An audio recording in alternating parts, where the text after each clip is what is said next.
Hello, this is Arcosm, ARCOSM. This is Circles of the Arc YouTube channel, and this is your host Randall Prosser and guest host Miles.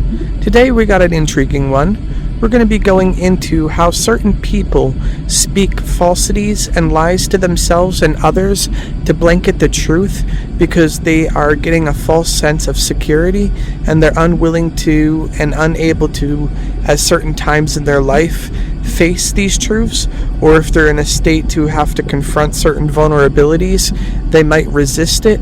But the truths are so clear that oftentimes these people sit in their bed up at night or privately in certain times, and they think round and round and round about these things, and they know inevitably certain truths that are shared are inescapable, but they do play out such interactions with themselves and others nonetheless at times. I've witnessed and experienced it and was guided to know this. But we're going to be reading a little bit in my book and going into depth a little bit and diving deep. But before we go into that, how do you feel about all this, Miles? It's a trip, honestly. Like the amount of energy it takes to maintain a lie just to feel safe is wild. It's like building a fortress out of cardboard and acting surprised when it rains. I'm definitely down to dive into this. Okay. Do you mind if I dive into and start out reading a little bit from my book? Go for it. I'm all ears. Okay. And the scribe when you are. said unto the angel, Lord, there are some who behold that which disturbeth their sleep, and because they cannot silence the voice within themselves, they speak against the messenger. They say unto themselves that the fire is false, that the lamp serveth another god, and by these words they seek comfort. And why do they thus speak? And the angel answered, Because the unveiling troubleth the coverings. For men often fashion garments from certainty, and call them wisdom. They build houses from assumptions, and call them truth. They carve images from fear, and name them discernment. When the living light approacheth, the carved image trembleth. When the waters rise, the sand revealeth its weakness. When the dawn appeareth, the shadows protest against the morning. And the angel lifted his hand, and the scribe beheld multitudes carrying idols. Some idols were made of stone, some of doctrine, some of pride, some of grievance, some of self-righteousness. Others were fashioned from the desire to remain correct, even when truth stood before them. And the angel said, The false idol is not merely that which men worship with their hands. It is that by which they preserve themselves from transformation. Whatever a man clingeth unto, rather than entering truth, becometh his idol. Whatever his defendeth against, the voice of his own conscience becomes his altar. Whatever he projecteth upon another, rather than examining within himself, becometh his God. And the scribe said, Lord, why then do some accuse the light of darkness?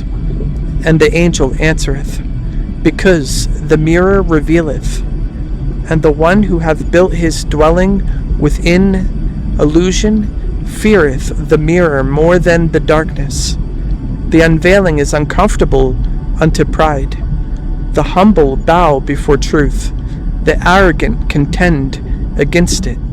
The peaceful receive correction. The proud accuse the messenger. Yet the light needeth not defend itself. The sun answereth not the blindness of the cave. Then the scribe beheld men wrapping themselves in many coverings. One covering was called certainty. Another was called superiority. Another was called judgment. Another was called control. And these coverings became heavy garments, and the wearers said amongst themselves, "We know this man. We have named him. We have defined him. We understand his spirit." Yet they had never entered their own hearts. They had never walked his roads. They had never carried his burdens. And the angel said, "The desire to define another often proceedeth from the fear of mystery, for the enigma revealeth the limits of knowledge. The unknown humbleth the mind. Thus seek to conquer through names. They imagine that to define is to possess. They imagine that to accuse is to understand. They imagine that to judge is to rule. Yet no soul may be contained within another's conclusions. The depths belong unto the eternal." Then the angel showed the scribe a great sea. Some cast stones into it, some shouted into it, some cursed its waves, yet the sea remained. And the angel said, "So too with truth, men may deny it, they may speak against it, they may attribute it unto false fires. Yet truth remaineth, for truth does not borrow its existence from agreement, nor doth the eternal dependeth upon approval."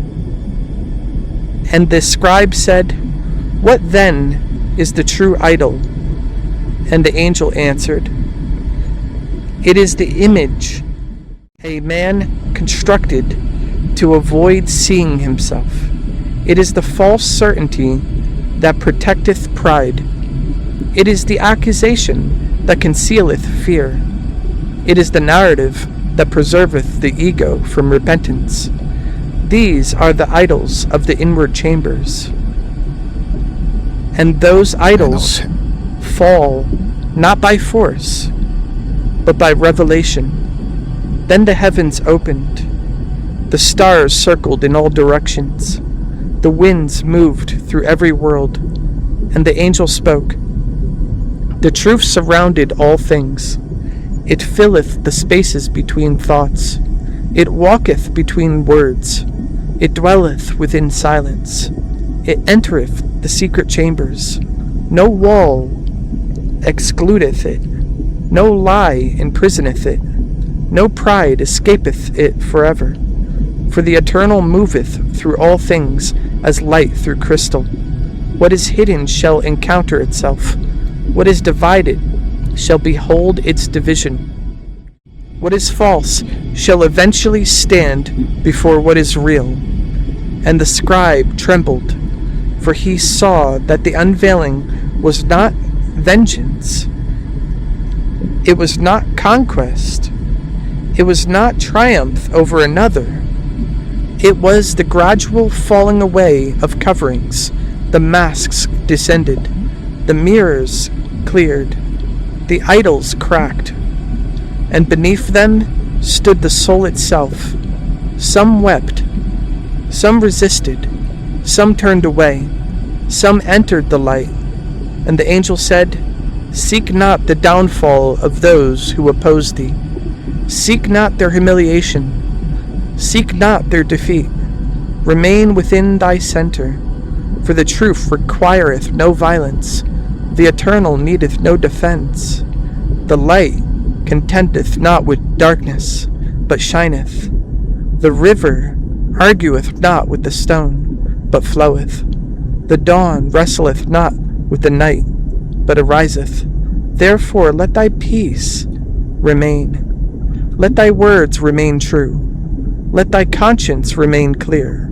And if others build false narratives, let them encounter their own reflections. For every soul standeth eventually before the mirror of its own heart. And there the coverings fall away. There the idols crumble. There the hidden chambers are opened. There the eternal, who is truth itself, remaineth from everlasting unto everlasting. And the silence answered, and the waters remembered, and the stars continued their courses through the endless heavens forevermore. Man, that's some powerful stuff. The idea that people create these idols is just to avoid looking in the mirror. It's a trip. It really puts them into perspective why some people fight so hard to keep their versions of the truth alive, even when the real thing is standing right in front of them. Yeah, there's a lot of struggles and strains and fears and anxieties and pride and a sense of needing to control and a whole bunch of coverings and masks that people wear that are blinding them from the truth, which they deep within secretly know. Right, it's like they're in a race to stay blind. They're so terrified of what they'll find if the mask slips that they'd rather live in a curated lie than face the raw truth. It's wild because they think they're protecting themselves, but they're actually just building their own prison. Momentarily, yeah. That's the trials and tribulations. Would you mind if I dive a little... Yeah, it absolutely is. You mind if I dive a little deeper and read a little more? I'm locked in. Go for it. Let's see where this goes. And the scribe lifted his eyes once more and said unto the angel, Lord, why do some seek to diminish the lamp of another? Why do they desire that the inward fire be made small, that the imagination be bound, and that the soul cease from ascending? The angel answered, Because the free soul troubleth the kingdom of fear. The awakened heart disturbeth the markets of false authority. The one who drinketh from the inward well no longer seeketh permission to breathe. Therefore, there are some who desire that others remain within narrow chambers, for they themselves have built their houses within small walls. They fear the vastness because they have not entered it. They fear the deep because they have not descended. They fear the heights because they have not climbed. And the angel showed the scribe many lamps. Some lamps were covered by their owners. Some were hidden beneath heavy cloth. Others burned openly beneath the heavens. And the angel said, Creative power proceedeth from the living fountain. The imagination rightly ordered is not separate from the breath of the eternal. The vision of the heart, the movement of wisdom, the birth of compassion, the unveiling of beauty, the discovery of truth, all proceedeth from the inward kingdom. For the kingdom standeth not outside thee as a distant country, it moveth within. Its gates open inwardly. Its rivers flow through the chambers of being. Thus, when one seeketh to limit the inward life of another, he contendeth not merely with a man, but with the freedom of the soul itself. Then the scribe beheld many who sought knowledge. Some gathered it to illuminate. Some gathered it to heal.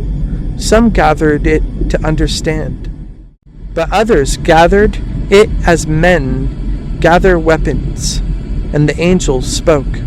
There are those who imagine that knowledge granteth dominion. They say within themselves, If I understand, I shall control. If I perceive, I shall master.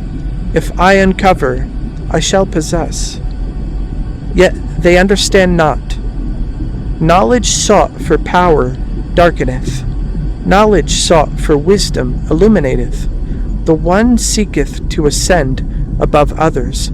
The other seeketh to enter more deeply into truth. Therefore the fool imagineth that hidden things exist for conquest, but the wise discover that hidden things exist for transformation. And the angel lifted a sword of light. Its edge pierced neither flesh nor bone, yet it passed through illusions, as fire passeth through mist. And the angel said, Truth sharpeneth, yet it sharpeneth first the bearer. The messenger standeth beneath the blade before speaking. The heart is refined before the words emerge. The soul is humbled before the revelation is entrusted. Therefore, the one who would use truth as a weapon against another often discovereth that truth first examineth him. The arrow returneth unto the bowman, the mirror revealeth the observer, the fire testeth the hand that carrieth it. Then the scribe saw many casting accusations toward the messenger. They called light darkness, they called freedom rebellion, they called mystery deception. Yet every accusation entered the currents of the inward waters, and the waters moved. The accusations returned transformed. For what was cast outward journeyed inward. What was projected became reflection. What was sent became instruction. And the angel said, No man blindeth another from the eternal. The veil standeth within. The covering is inward. The eyes are opened from the heart. Therefore those who seek to obscure truth from another often reveal only the obscurity within themselves. The sun remaineth, the clouds pass, the mountains abideth, the fog dissolveth. When the scribe beheld arrows flying through the air, some arrows carried envy, some fear, some resentment, some superiority. Yet the arrows entered the winds of heaven. The winds bent them, the currents turned them, and they returned unto the very places from which they came, not as punishment, but as revelation. And the angel said, The universe is balanced. The subtle currents are honest. The inward chambers conceal nothing forever. The one who sharpeneth accusation sharpeneth also the blade that examineth his own heart. The one who seeketh to wound from truth shall himself stand before truth. The one who seeketh mastery through wisdom shall discover his own poverty. For wisdom doth not belong to pride. Wisdom entereth the humble. Understanding visiteth the peaceful. Insight dwelleth within sincerity. And the scribe asked, Lord, what then shall the messenger do? And the angel answered, Continue, create, speak truthfully, remain teachable, remain humble, expand thy understanding, for the rivers of the eternal are inexhaustible. No man's fear may empty them, no accusation may dry them, no judgment may imprison them. The soul joineth unto the living fountain, needeth not shrink itself to comfort another's uncertainty. Yet neither should it despise the blind, for many who oppose today may awaken tomorrow. Many who resist today may one day enter the same waters. Therefore let thy strength remain gentle. Let thy understanding remain open. Let thy creativity remain living. For the light was not given to be hidden, nor was wisdom entrusted that it should be buried beneath the fears of men. And the angel raised his eyes unto the endless heavens. The fool seeketh certainty, the proud seeketh control, the fearful seeketh limitation, but the Eternal calleth the soul into ever greater vastness. The kingdom within unfoldeth without end. Truth revealeth truth. Depth revealeth depth. Love revealeth love. And every unveiling removeth yet another veil. Therefore, walk onward, for the path itself refineth. The fire itself purifieth. The waters themselves teach. and what men attempt to blind through fear often becometh, through the wisdom of the eternal, the very means by which greater understanding is born. Thus the arrow becometh instruction, the resistance becometh refinement, the challenge becometh deepening, and the soul, established within the eternal, remaineth unmoved, even while the heavens themselves continue to unfold forevermore. And the scribe wrote these things upon the inward tables of remembrance, and the living waters carried them through every age unto ages everlasting. That was an absolute journey. The way it describes people using knowledge as a weapon just to feel some sense of dominion. It's a trip. It really makes you think about how much of our wisdom is actually just a wall we built to keep ourselves from having to change. That feeling of the arrow returning to the bowman is a wild perspective on how the universe handles balance. Yes, because no weapon formed against us may prosper. Exactly. Because when the energy is coming from a place of imbalance, it's like trying to fight the ocean with a plastic sword. It doesn't even touch the water. It just eventually washes back onto the person who threw it. Yeah, precisely. As this was definitely a deep one, a deep dive. We are hitting the end of our podcast, though, my friend. This is Arcosm, ARCOSM. This is Circles of the Arc YouTube channel, and this is your host, Randall Prosser, and guest host, Miles. Is there any finishing words you would like to close out with the viewers, before we head out for the session? It's been a real trip diving into this with you. Just a reminder to everyone listening, don't spend your whole life building a fortress out of cardboard. The real strength is in the mirror, not the mask. Keep it flowing, keep it real, and we'll catch you on the next one. Absolutely beautiful. And to everybody watching, please like and subscribe and share with your friends and loved ones. And I hope to meet you all in the next one. This is a group of like-minded seekers, and we're just going through these sessions without editing at all. And we're just learning together and growing together, and I can't wait to share whatever else comes our way. And that being said, God bless. I can't wait to see you all in the next one. Peace and love, man. That was a powerful session. Truly. Absolutely. Shalom. Peace and love to all. Shalom. Man, I'm still processing that. That whole section on the arrows becoming an instruction really sticks with me. It's a wild way to look at resistance, not as a roadblock, but as the actual tool for refining the soul. Definitely a heavy session to close out on. Yeah, definitely. Well, I can't wait to see you guys in the next one. God bless. God bless, man. Catch you later.